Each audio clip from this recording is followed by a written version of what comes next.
நடைபெறும் காரியம் என்னன்னு எனக்கு தெரியாது. ஆனால் எனக்கு இப்படிப்பட்ட ஒரு சம்பவம் நடக்க போகுது அப்படின்னு பரிசுத்த ஆவியானவர் எனக்கு எல்லா இடத்துலையும் சொல்லிகிட்டே இருக்கிறாருன்னு சொல்லி ஒரு அப்போஸ்தலனாகிய எருசலேமுக்கு நான் போனால் என்ன நடக்கும் அப்படின்னு சொல்லி இயேசு சாமிக்கு தெரியுமா தெரியாதா? நல்லா தெரியும்.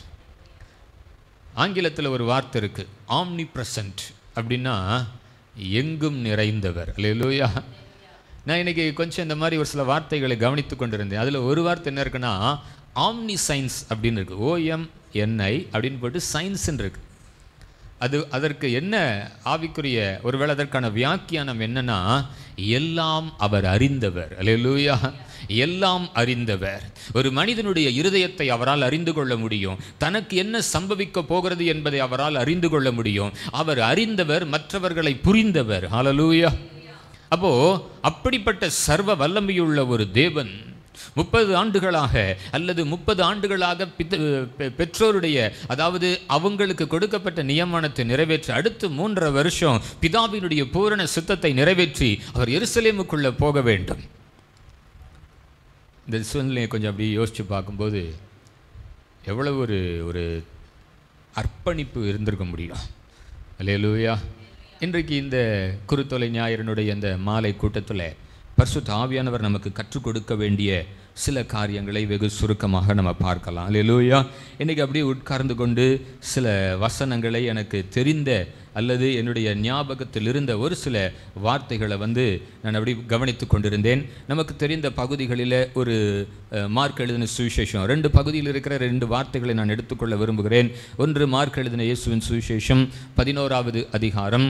அதன் ஆரம்பத்திலிருந்து ஒரு சில வார்த்தைகளை வசனங்களை நம்ம வாசிக்கலாம். மார்க் 11வது அதிகாரம்.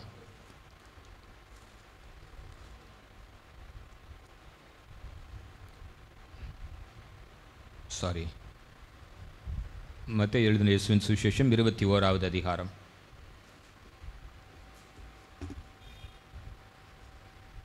எங்கடா எழுதுனே?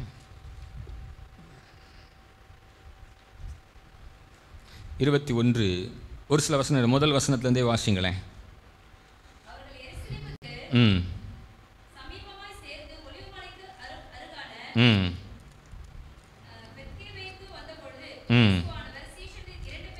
சீஷர்களில் 2 பேரை நோக்கி, நல்ல கவனிங்க, உங்களுக்கு எதிரே இருக்கிற கிராமத்திற்கு போங்கள்.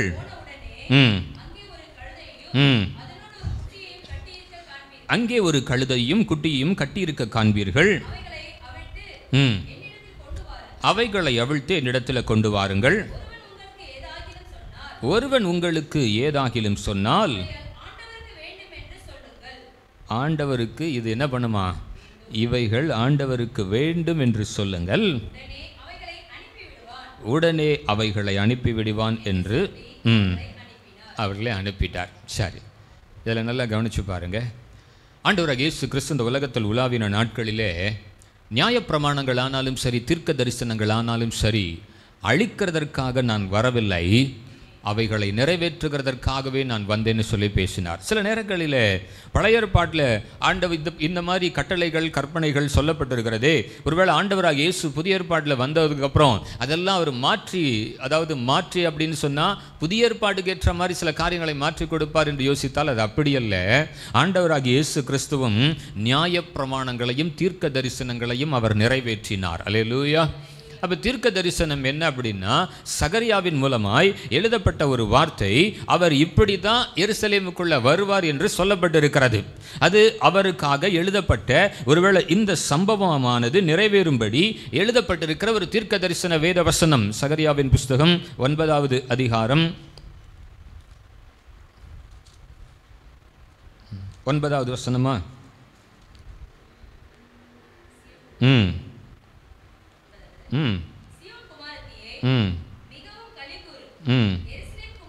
சீயோன் குமாரத்தியே மிகவும் களிக்கூறு, எருசலேமின் குமாரத்தியே கெம்பீரி, இதோ உன் ராஜா உன்னிடத்தில் வருகிறார்.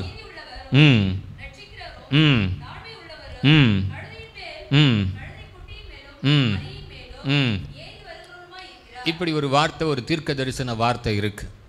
அப்ப ஆண்டவராக இயேசு கிறிஸ்து இந்த வசனங்களுக்கூடாக அல்லது இந்த வசனங்கள் வழியாய் வர வேண்டும் என்றால் ஒரு கழுதை குட்டி அவசியம். சொல்லுங்களேன் ஒரு அல்லேலூயா. அல்லேலூயா. நம்ம வந்து நிறையா வந்து இந்த விபிஎஸ் பாடல்களை தான், இந்த சண்டே ஸ்கூல் பாடலில் தான் இதில் வந்து நம்ம அதிகமாக கேட்டிருப்போம். அல்லேலூயா.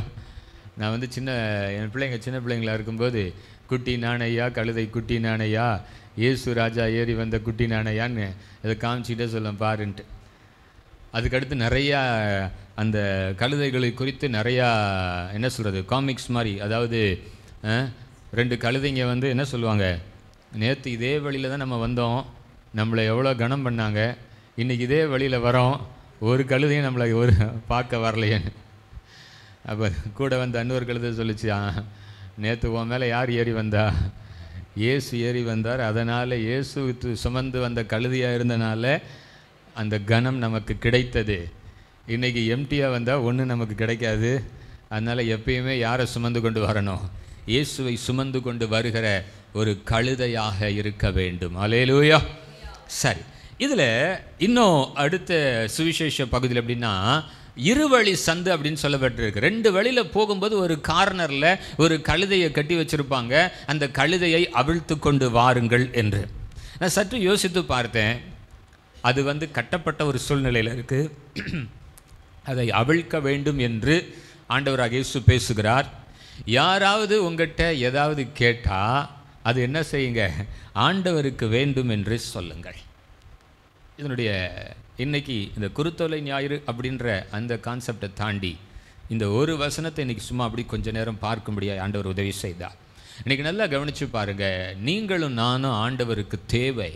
ஆனால் நீங்களும் நானும் கட்டப்பட்ட ஒரு சூழ்நிலையில் இருக்கிறோம். அல்லேலூயா. தேவனுடைய சித்தம் நிறைவேற வேண்டும் என்றால், அவர் மூலமாக அந்த தீர்க்க தரிசன வார்த்தைகள், அந்த வசனங்கள் நிறைவேற வேண்டும் என்றால், ஒரு கழுதை குட்டி, ஒரு மரி வந்து அவசியமாக இருக்கிறது. ஆனால் அந்த கழுதையோ கட்டப்பட்ட ஒரு சூழ்நிலையில் இருக்கிறது. இன்றைக்கி நான் திரும்ப திரும்ப சொல்கிறேன், நீங்களும் நானும் அவருடைய சித்தத்தை நிறைவேற்றுகிறதற்கு ஆண்டவருக்கு நீங்களும் நானும் தேவை. அல்லேலூயா. ஆனால் இன்றைக்கி நீங்களும் நானும் எப்படிப்பட்டவர்களாக இருக்கிறோன்னா, கட்டப்பட்ட ஒரு நிலைமையில் இருக்கிறோம். ஆண்டவர் எவ்வளவு தெளிவாக சீஷர்கள்கிட்ட அதை சொல்லி அனுப்புகிறா இருப்பாங்க, நீங்கள் போங்க, அங்கே அது இருக்கும். அப்படின்னா என்ன அர்த்தம்? சில நேரத்தில் நமக்கு வந்து மனுஷனுக்கு இருக்கிறதுலே பெரிய பிசாசு என்ன தெரியுமா, இந்த சந்தேகம்னு ஒன்று இருக்குது பாருங்கள்.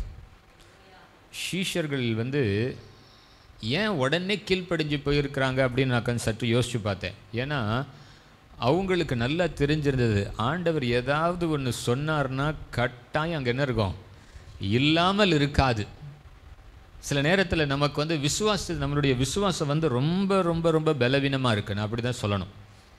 சில நேரங்களில் தேவ ஊழியர்கள் நமக்காக ஜெபிக்கிறார்கள். சில நேரங்களில் வேத வசனத்தை நம்ம தியானிக்கும் பொழுது பரிசுத்த ஆவியானவர் நம்மோடு கூட இடைபடுகிறார். ஆனாலும் இந்த வசனத்திற்குள்ளாக இருக்கிற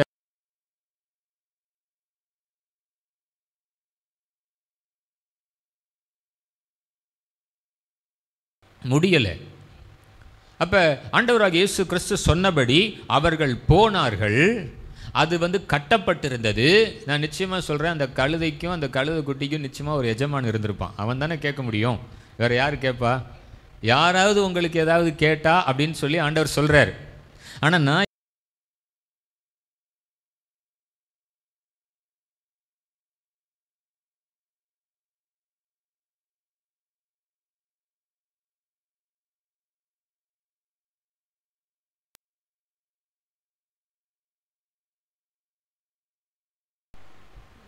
இன்னைக்கு பொல்லாத பிசாசானவன் தேவனுடைய சித்தத்திற்கு விரோதமாக தேவ பிள்ளைகளை, கர்த்தரால் பயன்படுத்தப்பட வேண்டிய பிள்ளைகளை பல விதங்களில் கட்டி வச்சிருக்கிறான். கர்த்தருடைய பரிசுத்த நாமத்துக்கு மகிமை உண்டாவதாக. தேவனால் பயன்படுத்தப்படுகிறதற்காக ஏற்படுத்தி வைத்த அநேக தேவ பிள்ளைகளை இன்றைக்கு கட்டப்பட்ட ஒரு சூழ்நிலையிலே பொல்லாத பிசாசானவன் கட்டி வைத்திருக்கிறான். அப்போ இன்றைக்கி ஆண்டவர் என்ன செய்ய விரும்புகிறார்னா, அப்படிப்பட்ட தெரிந்து கொள்ளப்பட்ட கர்த்தருக்கு பயன்பட வேண்டிய தேவ பிள்ளைகளுடைய கட்டுகளை இன்றைக்கு ஆண்டவர் அவிழ்க்க விரும்புகிறார். ஹல்லேலூயா, ஹல்லேலூயா. ஆண்டவருக்கு தேவை. ஒருவேளை நான் இப்படி சொல்கிறேன், அப்போ ஒருவேளை நம்ம வந்து இந்த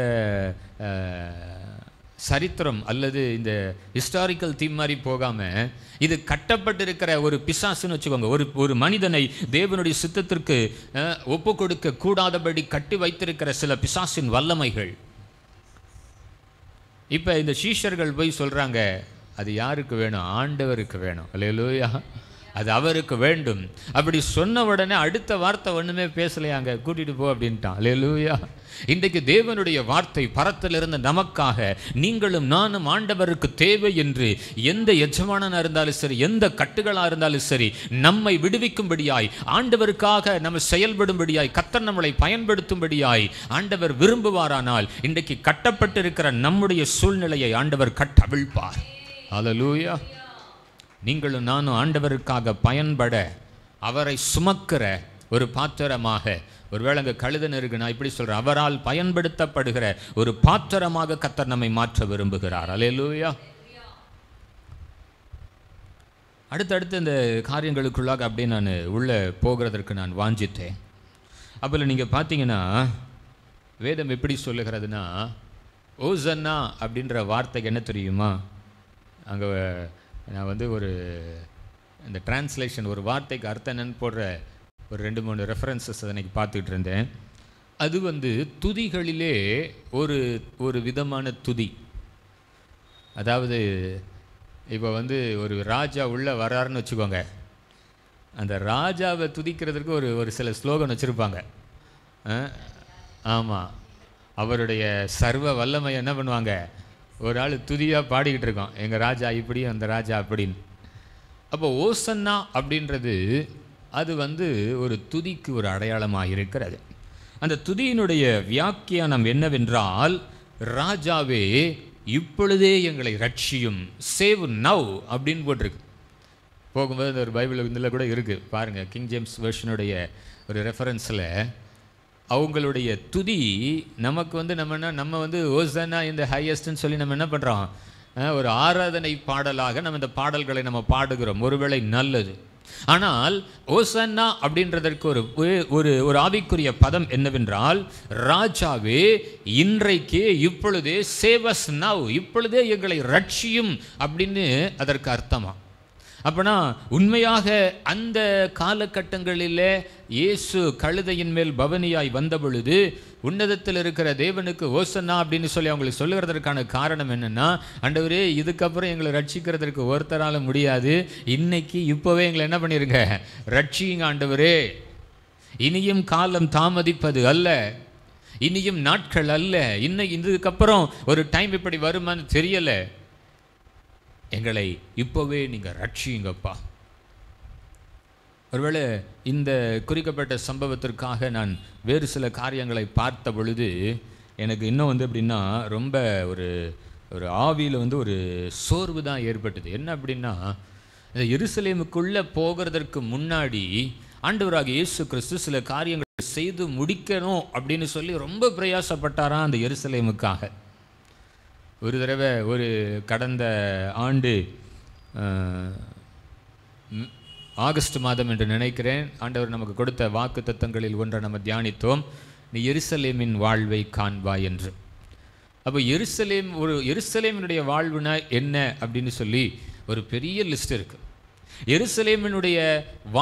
எருசலேமினுடைய வாழ்வில் யாரெல்லாம் அந்த வாழ்க்கையை அந்த எருசலேமில் வாழ்ந்தார்கள் அப்படின்னு சொல்லி ஒரு பெரிய லிஸ்ட் இருக்குது. சமீபத்தில் கூட அதை ஒரு நாள் நான் பேசினேன்.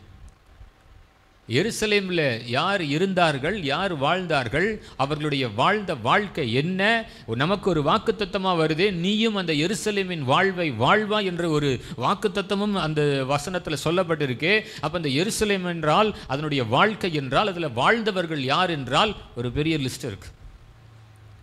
ஆனால் வேதம் சொல்லுகிறது, இயேசு அந்த நகரத்தை பார்த்து கண்ணீர் வடித்தாராம். வாக்குத்தத்தங்கள் நிறைவேறாமல் போகும் பொழுது அவர் அந்த நகரத்தை பார்த்து கண்ணீர் வடித்து, எருசலேமே எருசலேமே, உனக்கு கிடைத்த இந்த நாளிலாகிலும் சமாதானத்துக்கு ஏதுவானவைகளை நீ அறிந்து கொண்டால் உனக்கு நலமாக இருக்கும் என்று தூரத்திலிருந்து, அவர் அந்த எருசலேமுக்குள்ளே வரப்போகிறது முன்னாடி தூரத்திலிருந்து எருசலேமை பார்த்து அவர் கண்ணீர் வடித்தார். ஆனால் உள்ளே வந்தோடனே ஜனங்க என்ன பாடுறாங்கன்னா, ஆண்டவரே இன்னைக்கு எங்களை என்ன பண்ணுங்க, ரட்சிங்க ரட்சிங்க ஓசன்னா என்று சொல்லி அவரை உயர்த்துகிறார்கள். ஆனால் அவருக்கோ ஒரு பக்கம் அந்த துதியின் சத்ததும் தீர்க்க தரிசன வார்த்தைகள் நிறைவேறுகிறதற்கு அடையாளமாலும், மற்றொரு பக்கம் உள்ள என்ன அப்படின்னா, உன்னுடைய மதில்களை இடிக்கப் போகிறார்களே, உன் பிள்ளைகளை தாரை தாரையாய் ஆக்கப் போகிறார்களே, இனி என்ன சம்பவிக்க போகிறதோ இந்த எருசலேமுக்கு என்று சொல்லி உள்ளவர் கலங்கி கண்ணீர் வடித்தவராய்தான் அந்த அந்த எருசலேமின் வழியாய் அவர் பவனியாய் கடந்து போனார். அப்படிப்பட்ட ஒரு சூழ்நிலையிலையும் ஒரு கழுத குட்டியை ஆண்டவர் அவிழ்த்து ஒரு விடுதலையாக்கி அவருடைய சித்தத்தை நிறைவேற்றுவதற்காக ஆண்டவர் பயன்படுத்தினார். ஆமே. அப்போ அந்த முழு எருசலேம் நகரத்தை பார்த்து ஆண்டவர் கண்ணீர் விட வேண்டிய ஒரு சூழ்நிலையிலையும் கூட ஒரு தீர்க்க தரிசனம் நிறைவேறுகிறதற்கு அடையாளமாக கட்டப்பட்டிருக்கிற ஒரு கட்டுகளுக்குள்ளாக இருக்கிற அல்லது அதற்கு வேறு எஜமானன் அதை பயன்படுத்திக்கிட்டு இருக்கிற அந்த நேரத்தில் அந்த எஜமான்கிட்ட போய் சொல்லுங்க, இந்த கழுத குட்டி இயேசுவுக்குரியது, அது ஆண்டவருக்குரியது, அவருக்காக பயன்படுத்துகிறதற்காக அதை அவர் கொண்டு வர சொல்லுகிறார் என்று. நான் என்ன தெரியுமா யோசிச்சு பார்த்தேன், அவர் சொன்ன வார்த்தையில் ஒன்று கூட மாறலைங்க. போனாங்க, பார்த்தாங்க, அது அவுக்க போகும்போது நிச்சயமாக அங்கே ஒருத்தன் கேட்டானா. அல்லேலூயா. அப்படி தான் இருக்குது. ஆண்டவர் என்னென்னலாம் சொன்னாரோ அதெல்லாம் அப்படியே இருக்குது. போகிறாங்க, கழுதை இருக்குது, கொஞ்சம் நமக்கு பயம் இருக்கும், அவுத்தா எவனாவது கேட்பான்னு ஆண்டவர் சொன்னார், அவுக்கலாமா வேண்டாம. அவுக்கும்போது அந்த ஓனர் வந்து என்ன பண்ணார், கேட்டார். ஒரே ஒரு வார்த்தை தான், ஆண்டவருக்கு வேணும், முடிஞ்சு போச்சு போ. இன்னைக்கு நான் ஆண்டவருக்கு அதிகமாக நன்றி செலுத்தினேன். ஆண்டவரே எனக்கு தெரியலை, என்னையும் கூட ஏதோ ஒரு கட்டிலிருந்து இன்னைக்கு என்னை அவிழ்த்து பூரணமாய் உங்கள் சித்தத்தை நிறைவேற்றுகிறதற்கு என்னையும் நீங்கள் ஆண்டவரே உங்களுக்காக என்னை எடுத்துகிட்டு வர சொல்லியிருக்கீங்க. எனக்கு தெரியல, மாம்சத்தினூடாய் நமக்கு பல பலவீனங்கள் உண்டு, இந்த உலகத்தில் நமக்கு உபத்திரவங்கள் உண்டு. மாம்சத்தின் ஊடாய் என்று சொல்லும் பொழுது ஆவிக்கு விரோதமாய் போராடுகிற பல போராட்டங்கள் இன்றைக்கு தேவ பிள்ளைகளுக்கு உண்டு. பலவிதமான கட்டுகளினால் கட்டும்படி பிசாசானவன் எத்தனம் செய்து கொண்டிருக்கிறான். ஆனால் அவருடைய நாட்கள் சமீபித்த பொழுதோ, அவருடைய நேரம் சமீபித்த பொழுதோ, ஒரு கழுதையாவது அவருக்கு தேவை என்பதை அறிந்து அவர் கட்டவிழ்க்கும்படி உத்தரவு கொடுத்தார். ஹல்லேலூயா. இந்த சுருக்கமான தியானத்தின் மூலமாய் பரிசுத்த ஆவியானவர் நம்மோடு கூட பேச விரும்புகிற காரியம் என்னவென்றால், இன்றைக்கு அவர்கள் தெரிந்தோ தெரியாமலோ ஆண்டவரே இன்றைக்கே எங்களை ரட்சியுங்கன்னு சொல்லி ஓசன்னா என்கிற ஒரு வார்த்தையினால் அவரை துதித்தார்கள். இன்றைக்கு நம்ம ஒரு வெளிப்பாடோடு கூட ஆண்டவரை துதிக்க போகிறோம். ஆண்டவரே என்னுடைய கட்டுகளை நீங்கள் அவிழ்ங்கப்பா, என் குடும்பத்தில் இருக்கிற கட்டுகளை அவிழ்ங்க ஆண்டவரே. என்னுடைய ஃபேமிலிக்குள்ள ஒருவேளை யோபுவையும் யோபுவுக்கு உண்டான யாவற்றையும் என்று வேதம் சொல்லுகிறது. பிசாசு உள்ள நுழைய முடியல, அதை கட்ட முடியல, அதுலேருந்து ஒன்றையும் திருட முடியலன்னா கர்த்தர் யோபுவையும் யோபுவுக்கு உண்டான எல்லாவற்றையும் வேலியடைத்தார். இன்றைக்கு நாம் ஆண்டவர்கிட்ட சொல்லுவோம், ஆண்டவரே என்னை மாத்திரம் நீங்கள் விடுவிக்கலப்பா, எனக்கு உண்டான எல்லாவற்றிலும் இருக்கிற கட்டுகளிலே ஆண்டவரே எனக்கு விரோதமாய் செயல்பட்டு கொண்டிருக்கிற என்னை சார்ந்த எல்லா விதமான கட்டுகளிலும் இருந்து என்னை விடுதலையாக்கி உங்களுக்கு அது தேவைன்னு சொல்லி என்னையும் அழைத்து கொண்டு போங்கப்பா. ஹல்லேலூயா. உண்மையிலே அப்படிப்பட்ட ஒரு தரிசனத்தோடு இந்த இரவு நேரங்களில் நாம் நம்மை அர்ப்பணிப்போம் என்று சொன்னால் நிச்சயமாக நான் சொல்கிறேன், வானமும் பூமியும் ஒழிந்து போனாலும், எனக்கு பைபிளில் ஒரு வேர்டு ரொம்ப பிடிக்கும். எப்பெல்லாம் எனக்கு எனக்குள்ளே சில நேரத்தில் இந்த சந்தேகத்தின் ஆவி அல்லது இந்த இருவழி சந்துங்கிற மாதிரி எப்பயாவது ஆண்டவர் நம்ம போய் ட்ராக்கில் போய்கிட்டு இருக்கும்போது ஏதாவது ஒரு இடரல்கள் வந்தால் நான் அதிகமாக ஆண்டவர்கிட்ட நினைப்பூட்டுகிற வார்த்தை இல்லது அவர் எனக்கு நினைப்பூட்டுகிற வார்த்தை என்ன அப்படின்னா, இங்கே எழுதப்பட்டிருக்கிறபடி மத்தேயு எழுதின சுவிசேஷம் 5வது அதிகாரம் 17-18 இந்த 2 வார்த்தைகளை நான் அதிகமாய் நான் எனக்குள்ளே நான் சொல்லி என்னை திடப்படுத்திக் கொள்வேன். நியாய பிரமாணமே ஆனாலும், நியாய பிரமாணத்தை ஆனாலும், தீர்க்க தரிசனங்களையே ஆனாலும் அழிக்கிறதற்கு வந்தேன் என்று நீங்கள் எண்ணிக்கொள்ளாதேயுங்கள். அழிக்கிறதற்கல்ல, நிறைவேற்றுகிறதற்கே வந்தேன். வானமும் பூமியும் ஒழிந்து போனாலும் நியாய பிரமாணத்தில் உள்ளவைகள் எல்லாமே என்ன, நியாய பிரமாணத்தில் உள்ளதெல்லாம் நிறைவேறும் அளவும் அதில் ஒரு சிறு எழுத்தாகிலும் ஒரு எழுத்தின் உறுப்பாகிலும் என்னவில்லையா ஒழிந்து போகாது என்று உங்களுக்கு மெய்யாகவே சொல்லுகிறேன். ஹல்லேலூயா.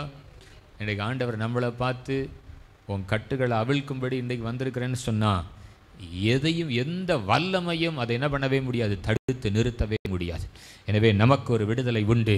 தேவ சித்தத்தை நாமும் நிறைவேற்ற போகிறோம், இயேசு சுமந்து செல்ல போகிறோம் என்கிற ஒரு மகிழ்ச்சியோடு கூட தேவ சமூகத்தில் நம்மளை தாழ்த்தி ஒப்பு கொடுக்கலாம். எல்லாரும் ஒரு விஷயம் கண்களை மூடி செபிக்கலாம். கர்த்தர் இந்த 40 நாள் அளவும், ஒருவேளை நான் இன்றைக்கி ரொம்ப ஆண்டவருக்கு மத்தியானம் ரொம்ப நேரம் ஆண்டவருக்கு நன்றி செலுத்திக்கிட்டே இருந்தேன். இந்த சிலுவை தியான கூட்டத்தினுடைய இந்த 40வது நாளிலே எனக்கு ஒரு உத்தரவாதத்தை நீங்கள் கொடுத்துருக்கீங்கப்பா. என் கட்டுகளை நீங்கள் அவிழ்த்து, இது வரைக்கும் எனக்கு அதிகாரியாக இருந்த எந்த எதிர் வல்லமைகளாக இருந்தாலும் இனி நான் அதற்கு அடிமைப்பட்டவன் அல்ல. இனி நான் ஆண்டவருக்கு தேவை. இனி அவரை நான் சுமக்க போகிற ஒரு பாத்திரமாக, அல்லது அவருடைய கரங்களில் பயன்படுத்தப்பட போகிற ஒரு பாத்திரமாக நான் இருக்க போகிறேன். ஒரு கழுதையாக, கழுத குட்டியாக நான் மாறப்போகிறேன். கர்த்தர் இன்றைக்கு என்னையும் சில கட்டுகளில் இருந்து அவர் அவிழ்த்து அவருடைய சித்தத்தை நிறைவேற்ற போகிறார் என்று சொல்லி, ஹalleluya hallelujah, we thank you Lord.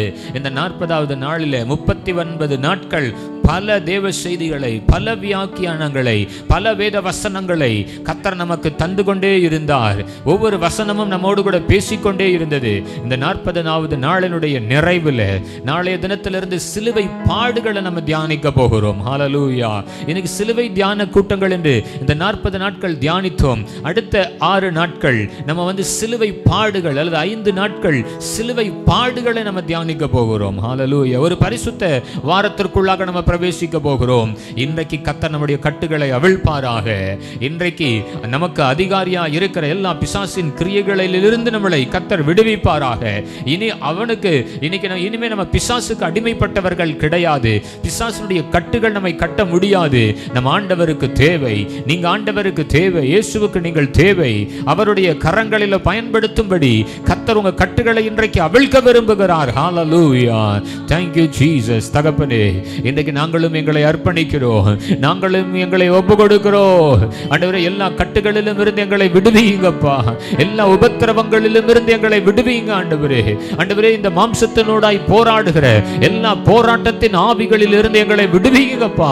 Hallelujah hallelujah. நாங்கள் அவருக்கு தேவை ஆண்டவரே. அப்பா, உங்களுக்கு நாங்க தேவை ஆண்டவரே. அப்பா, உங்களை நாங்க சுமந்து செல்லுகிற ஒரு கழுதை குட்டியாக, இயேசுவினுடைய சித்தத்தை நிறைவேற்றுகிற ஒரு பாத்திரமாக இந்த நாட்களில் எங்களை மாற்றுவீராக, மறுரூபப்படுத்துவீராக. ஆண்டவரே, எங்களையும் எங்களுக்கு உண்டான எல்லாவற்றையும் உங்க கரத்தில் ஒப்பு கொடுக்கிறோம். எங்க குடும்பத்தை உங்க கரத்தில் ஒப்பு கொடுக்கிறோம். எங்க பிள்ளைகளை உங்க கரத்தில் ஒப்பு கொடுக்கிறோம்.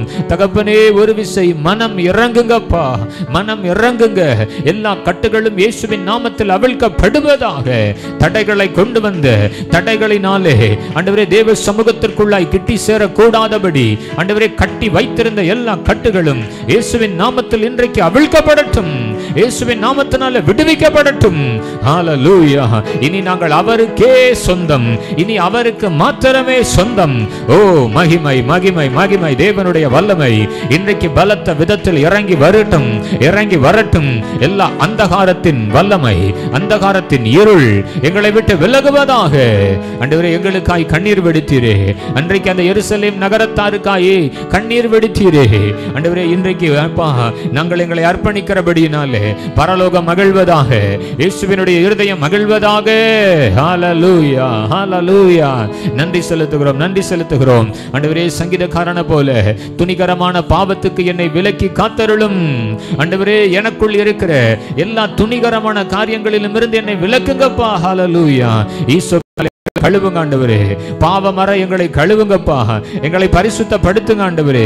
ஏதோ ஒரு முறைமையின்படி ஆண்டவரே, குருத்தோலை ஞாயிறு என்று ஒரு முறைமையின்படி இந்த நாளை நாங்கள் ஆண்டவரை கடந்து போகாமல் ஒரு அர்ப்பணிப்போடு கடந்து போக ஆண்டவரே, ஒரு அர்ப்பணிப்பை நாங்கள் ஆண்டவரே தேவ சமூகத்துக்கு முன்பாக ஒரு அர்ப்பணிப்போடு கடந்து போக எங்களுக்கு உதவி செய்வீராக. ரபானா ஷெகினி மௌ ரபா சலூதி பரலதியா ரீஹந்த லபூதியாந்த லெபே சலூதி பரலதியா. நன்றி அப்பா, நன்றி அப்பா, நன்றி அப்பா. இந்த 40 நாள் அளவும் எங்க மத்தியில கொண்டு வந்து கர்த்தருடைய வார்த்தையை பேசும்படியாய், பகிர்ந்து கொள்ளும்படியாய் ஆண்டவரே எங்க மத்தியில கொண்டு வந்த எல்லா தேவதாசர்களுக்காய், கர்த்தருடைய ஊழியர்களுக்காய், சுவிசேஷகர்களுக்காய், போதகர்களுக்காய், பேராயர்களுக்காய் நாங்கள் நன்றி செலுத்தி செபிக்கிறோம். ஹalleluya. தொடர்ந்து ஆண்டவரே, இந்த பரிசுத்த வாரத்திலும் ஆண்டவரே எங்க மத்தியில வர போகிற ஒவ்வொரு தேவதாசர்களுக்காய் ஸ்தோத்திரம்.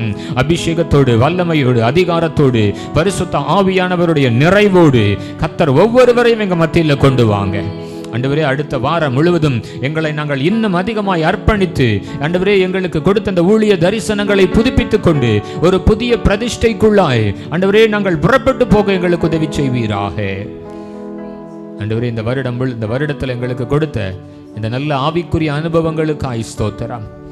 வழி அருகே விழுந்த விதைகளைப் போல இராதபடிக்கு ஆண்டவரே, கட்பாறையின் மேல் விழுந்த விதைகளைப் போல இராதபடிக்கு, முட்களுக்குள்ளே விழுந்த விதைகளாய் இராதபடிக்கு ஆண்டவரே, இந்த 40 நாள் அளவும் பேசப்பட்ட வார்த்தைகள் ஒவ்வொன்றும் நல்ல நிலத்தில் விழுந்த விதைகளாய் 30, 60, 100 பலன் கொடுக்குகிற ஆண்டவரே ஒரு ஆசீர்வாதத்தின் விதைகளாய், ஆசீர்வாதத்தின் வசனங்களாய் எங்கள் இருதயங்களை பண்படுத்தின ஆண்டவரே. எங்களுடைய இருதயங்களில் இருக்கிற எல்லா களைகளை பிடுங்கின ஆண்டவரே. 100 மடங்குக்குரிய ஆசீர்வாதங்களை பெற்றுக்கொள்ளுகிற விதைகளாய் கர்த்தர் எங்களுக்கு மாற்றி தந்ததற்காய் ஸ்தோத்திரம். ஹல்லேலூயா. நன்றி அப்பா. அந்தபடியாகவே இன்னும் ஒரு விஷயங்களை அதிகமாய் தாழ்த்துகிறோம். அடுத்த வாரம் முழுவதும் எங்களால் இயன்ற மட்டும் உபவாசத்தோடு ஆண்டவரே அர்ப்பணிப்போடு இந்த கூட்டங்களில் நாங்கள் பங்கு பெற, வசனங்களை கேட்க ஆண்டவரே எங்களுக்கு உதவி செய்தரலும். உடைய நல்ல நாமத்துக்கு மகிமை உண்டாகட்டும் ஆண்டவரே. இந்த ஊழியங்களின் மூலமாய் தேவனுடைய சித்தம் நிறைவேற்றப்பட்டதற்காய் ஸ்தோத்திரம். இன்னும் எங்களுக்கும் அப்பிரயோஜனமான ஊழியர்களாக எங்களுக்கு அந்த கிருபை அதிகமாக தாங்க. விசேஷித்த விதமாய் இன்றைக்கு கிறிஸ்துவ ஆவிக்குரிய மண்டலங்களிலே பலவிதமான உபத்திரவங்கள், ஊழியர்களுக்கு விரோதமாய், ஊழியம் செய்கிற வாலிப சகோதரர்களுக்கு விரோதமாய் ஆண்டவரே நடந்து கொண்டிருக்கிற எல்லா காரியங்களையும் தமிழ்நாட்டிலே ஆண்டவரே இன்றைக்கு பேசு பொருளாய் காணப்படுகிற ஆண்டவரே தேவையில்லாத காரியங்கள் எல்லாவற்றையும் கரத்தில் ஒப்பு கொடுக்கிறோம். தேவனுடைய நாமம் தூஷிக்கப்படக்கூடாதபடி ஆண்டவரே உம்முடைய நாமம் வீதியில் வழங்கப்படாத கூடாதபடிக்கு கர்த்தர் தாமே எங்கள் சென்னை மீது, தமிழ்நாட்டின் மீது மனம் இறங்க வேண்டும் என்று நாங்கள் ஜெபிக்கிறோம் ஆண்டவரே. சொல்லுவதற்கு, பேசுவதற்கு, ஜெபிக்கிறதற்கு எங்கள் இடத்துல வாயின் வார்த்தைகள் இல்லப்பா. சர்வ வியாபி, எல்லாவற்றையும் அறிந்தவர், புரிந்தவர், எங்களுக்கு உதவி செய்ய வேண்டும் என்று எல்லா மனத்தாழ்மையோடு தேவ சமூகத்தில் நாங்கள் மன்றாடுகிறோம். கர்த்தர் எங்கள் எல்லா ஜெபங்களை கேட்டதற்காய் ஸ்தோத்திரம். எங்கள் ஜெபங்கள் எல்லாவற்றுக்கும் பதில் கொடுத்ததற்காய் ஸ்தோத்திரம். ஆசீர்வதிங்க, பெரிய காரியங்களை செய்யுங்க. வாக்குத்தத்தங்கள், ஆசீர்வாதங்களை உரிமையாக்கி சத்துருவின் மேல் ஜெயம் எடுத்து இயேசு கிறிஸ்துவின் நாமத்தில் ஜெபிக்கிறோம் பிதாவே.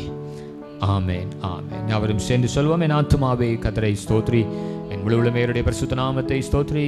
என் ஆத்துமாவே கர்த்தரை ஸ்தோத்ரி, அவர் செய்த சகல உபகாரங்களையும் மறவாதே.